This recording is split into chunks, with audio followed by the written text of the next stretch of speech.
Cabinet meeting से पहले मुख्यमंत्री और उप मुख्यमंत्री एकनाथ शिंदे दोनों वर्षा बंगलों पे एक मीटिंग चल रही है कि जो लोग नाराज हैं, जिन्हें सीट शेयरिंग को लेके नाराजगी है और ये उसके ऊपर चर्चा हो रही है। आपको भी कल मुख्यमंत्री ने फोन किया था।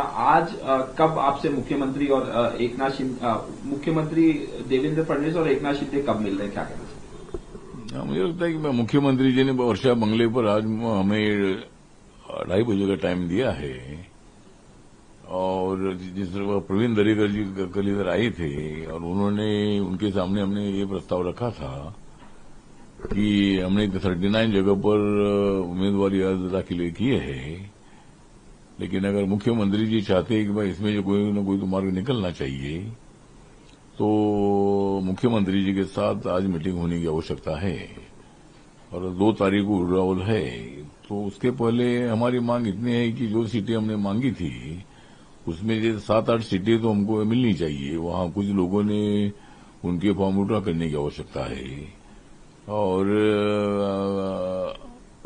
एक 8-10 जगह पर हम मैत्रीपूर्ण लड़ेंगे और बाकी 10-12 जगह पर हम विड्रॉ करेंगे। तो इसलिए रिपब्लिकन पार्टी की भूमिका यह है कि महायुति मुंबई में सत्ता में आनी चाहिए। ठाकरे बंधु को झटका देने की बहुत बड़ी आवश्यकता है और उसके साथ साथ कांग्रेस पार्टी और मतलब जो उनकी महा आघाड़ी है, तो इन लोगों को भी सबक सिखाने की आवश्यकता है।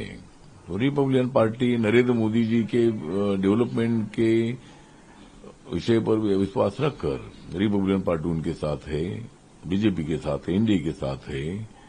तो महाराष्ट्र में जहां जहां 29th महानगर पालिका थी, वो अब पुणे में, पिंपरी चिंचवड में और कुछ जगह पर 1-2 जगह मिली है, लेकिन मोस्टली कम से कम 20-22 जगह पर हमको एक भी सीट नहीं मिली है।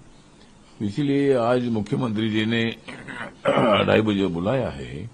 उसमें हमारी जो कुछ मांगे हैं, वो मांगों को लेकर भी हम उनके साथ चर्चा करने वाले हैं। तो इसी तरह आज 2:30 बजे की मीटिंग में उसमें फैसला हो जाएगा। और एक 2-3 सीटें, 3-4 सीटें अगर शिवसेना के कोटे से भी हमको मिलती है तो मुझे लगता है कि अच्छा होगा। एक 8-10 सीटें आरपीआई को मिलती है तो रिपब्लिकन पार्टी की जो ताकत है उस ताकत का भी उपयोग हमारे बीजेपी शिवसेना को होगा। और इसीलिए मुझे लगता है कि आज 2:30 बजे की मीटिंग में इसके संबंध में निश्चित रूप से फैसला होगा। सर, आपने ठाकरे बंधु की बात की कि उन्हें मतलब सबक सिखाना है। कल राज ठाकरे मातोश्री पे गए उद्धव ठाकरे से मिलने। अभी तक जो सीट शेयरिंग का नंबर है उनका डिक्लेयर नहीं हुआ, तो राज ठाकरे खुद आए थे मातोश्री उद्धव ठाकरे से। हाँ, मुझे लगता है कि उद्धव ठाकरे और राज ठाकरे एक साथ आए हैं, दोनों भाई भाई हैं। कभी उद्धव ठाकरे भी मतलब उनके राज ठाकरे के घर पर जाते हैं और अभी इलेक्शन का माहौल है, दोनों एक साथ आए हैं, तो दोनों को एक साथ बैठकर चर्चा करने की आवश्यकता है। तो इसीलिए शायद कुछ सीटों पर चर्चा करने के लिए और अपनी इलेक्शन स्ट्रैटेजी तय करने के लिए 2 भाई मातोश्री पर बैठे थे 2 घंटा तक। तो ठीक है, उनको अपनी प्लानिंग करने का पूरा अधिकार है।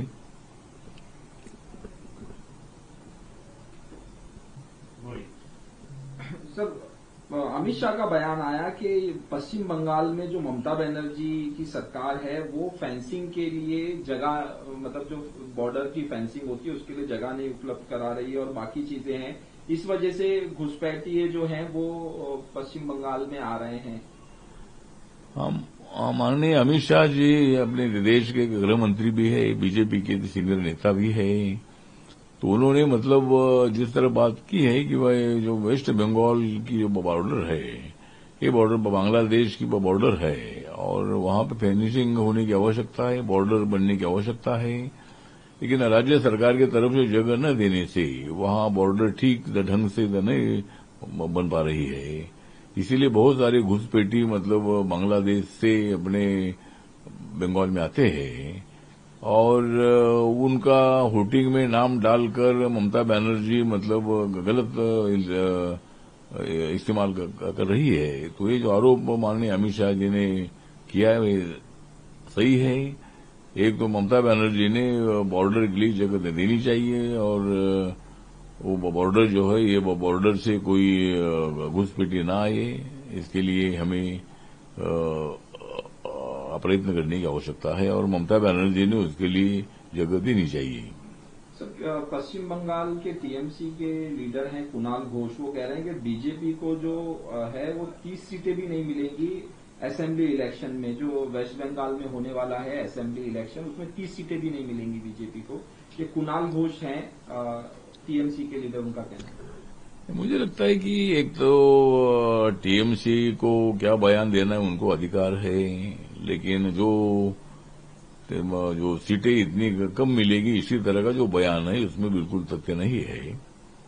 इसके पहले जो चुनाव हुआ था मतलब 2020 में जो चुनाव हुआ था, 2020 के चुनाव में तब बीजेपी की 3 सीटें थी, लेकिन बीजेपी ने 77 सीटें जीती थी और कम से कम 95 सीटें उनकी 1000-2500 वोट से हारी थी।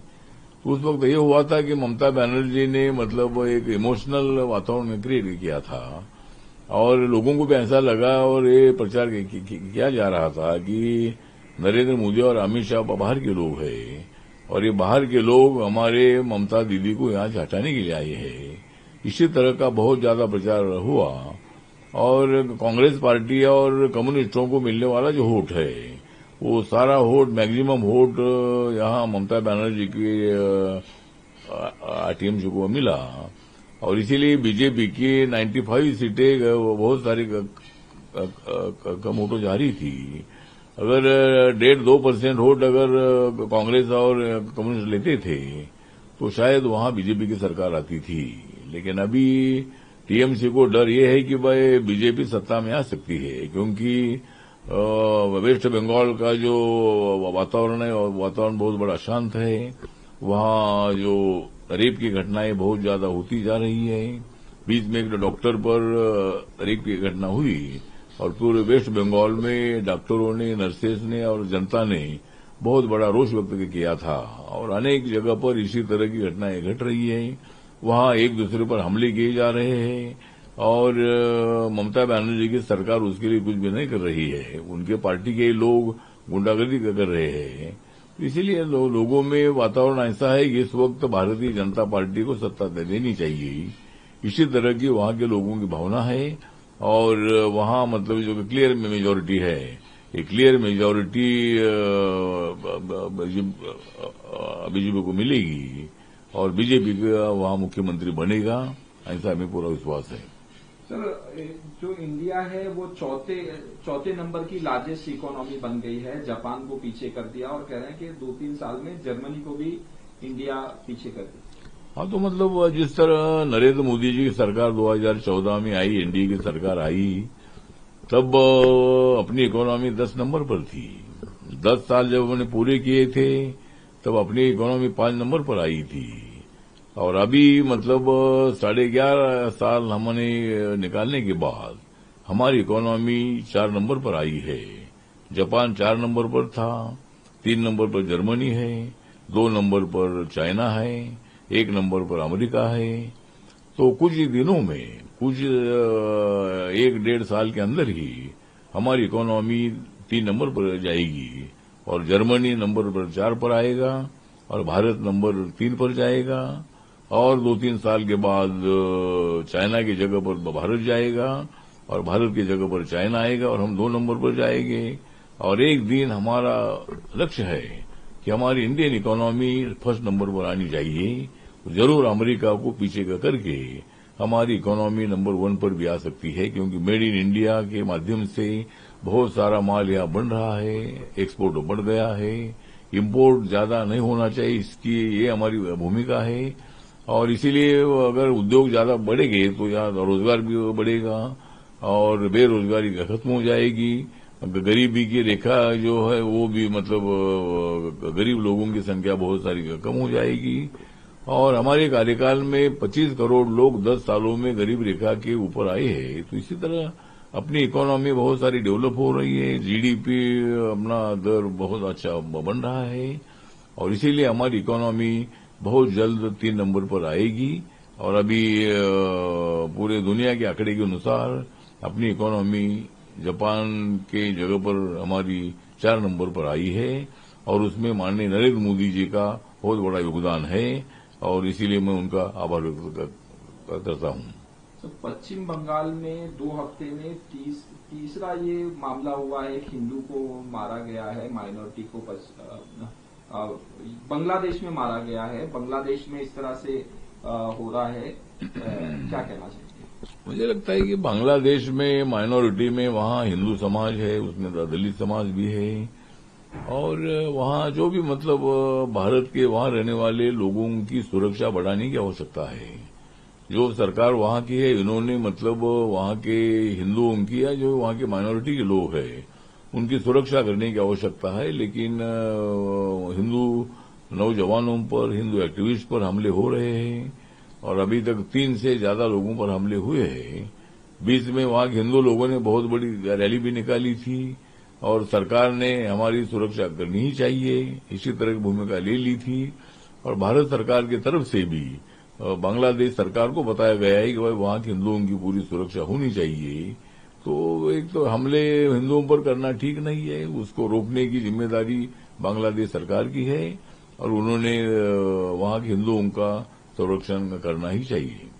सर, अगली सवाल, ट्रम्प के बाद अब चाइना ने भी क्लेम किया है कि जो मीडिएशन किया गया था इंडिया पाकिस्तान के बीच में, जो वॉर झड़प हुई थी, उसमें चाइना ने बीच बचाव करके वॉर रुकाया। ट्रम्प के बाद अब चाइना भी क्लेम कर रहा है कि हमने इस तरह से बातचीत करके वॉर रुकवाया था। मुझे लगता है कि वार ट्रम्प साहब ने रुकवाया इससे हम सहमत नहीं है, या जो वार जो होने वाला था वो चाइना ने रुकवाया इसे भी हम सहमत नहीं है।